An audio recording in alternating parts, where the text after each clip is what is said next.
Hola chicos, os voy a grabar un último vídeo de repaso en relación con el tema de la inducción electromagnética que está relacionado con el concepto de autoinducción, ¿vale?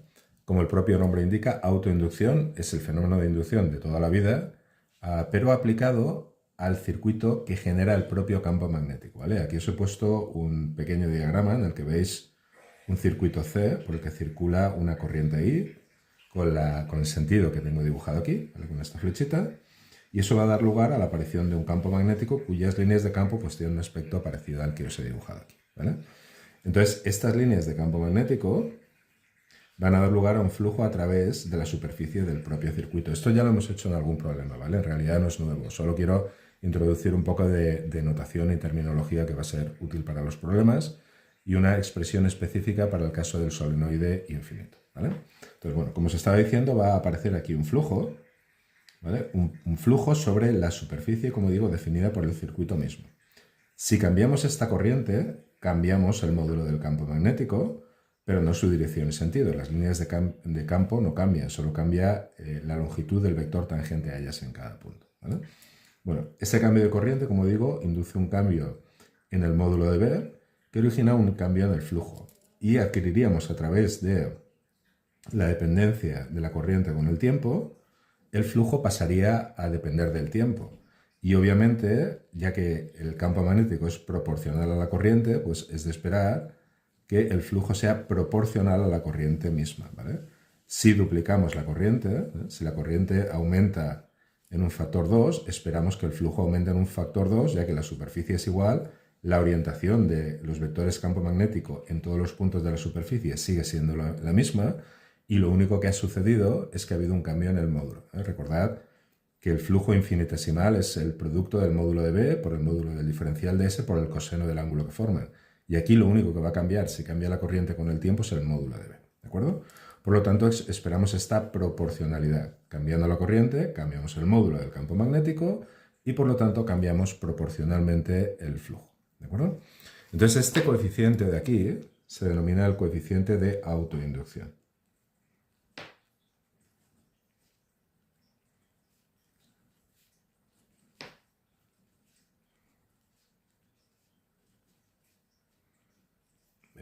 ¿Vale? El coeficiente de autoinducción, y es, pues como digo, una terminología nueva que hemos introducido, ¿vale? Si nos vamos al caso particular de un solenoide infinito, ¿vale? Que tiene un gran valor práctico porque esto es lo que se llama una inductancia, se utiliza mucho en circuitos, ¿vale? Bueno, pues aquí lo que vamos a tener es un número n de vueltas en una longitud L, ¿de acuerdo? En la práctica ya sabéis que los solenoides nunca son infinitos, ¿vale? Lo que los va a caracterizar, sin embargo, es lo juntas que están las espiras, lo apretadas que están, ¿vale? Acordaros que definimos este concepto de densidad de espiras como el número de espiras por, por unidad de longitud, ¿vale? Entonces, cogeremos nuestro solenoide finito pero largo y estrecho, ¿de acuerdo? Dividiremos el número de espiras entre la longitud y así caracterizaremos la longitud de la densidad de espiras, perdón, en la que vamos a suponer que caracteriza el solenoide infinito, ¿de acuerdo?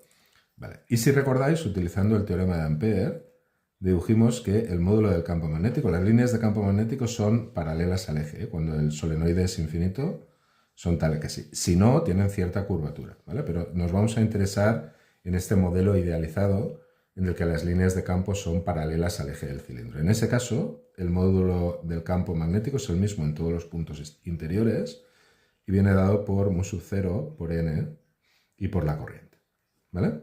Esto es un resultado del tema de magnetismo y en particular de la aplicación del teorema de Ampère.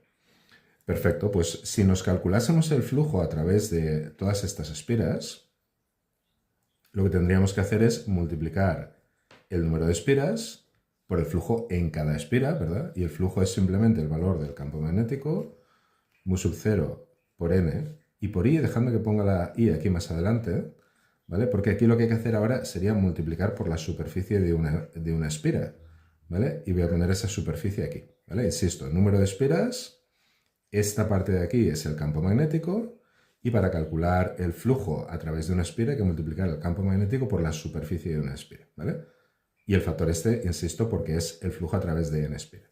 Lo he escrito así, ¿por qué? Porque fijaros, quiero hacer un paralelismo con esto, donde veo que el flujo es proporcional a la corriente. ¿Cuál es la constante de proporcionalidad para el caso particular del solenoide? Todo esto, ¿vale? De manera que vamos a poder escribir esto como L por I, como era de esperar, flujo proporcional a la corriente. ¿Y qué es L? Pues L es el factorcito este que tenemos aquí delante. Dejadme que lo escriba así, que es como se suele escribir. N por N minúscula por S. Y ahora lo vamos a arreglar un poquito, ¿vale? Ponemos la mu sub 0, ponemos la N, y ahora esta N minúscula pues la escribimos como N partido por L, ¿de acuerdo?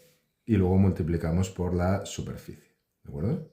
Y entonces obviamente pues esto nos va a quedar mu sub 0 por N al cuadrado partido por L y por la superficie de una sola espiral, ¿vale? Entonces esta sería la expresión que estábamos buscando para el coeficiente de autoinducción en el caso de una bobina infinita, ¿de acuerdo? Muy bien, ¿qué utilidad tiene esto? Pues pensad, por ejemplo, si quisiésemos calcularnos la fuerza electromotriz, si tenemos una bobina como esta, en la que está variando la corriente, pues sabemos que la fuerza electromotriz va a ser menos la derivada del flujo respecto del tiempo, ¿de acuerdo? Y nosotros sabemos que el flujo es L por la corriente. La L la podemos sacar fuera de la derivada y tendríamos simplemente que la fuerza electromotriz se puede escribir de esta manera. Resulta ser proporcional al ritmo al que cambia la corriente, ¿vale?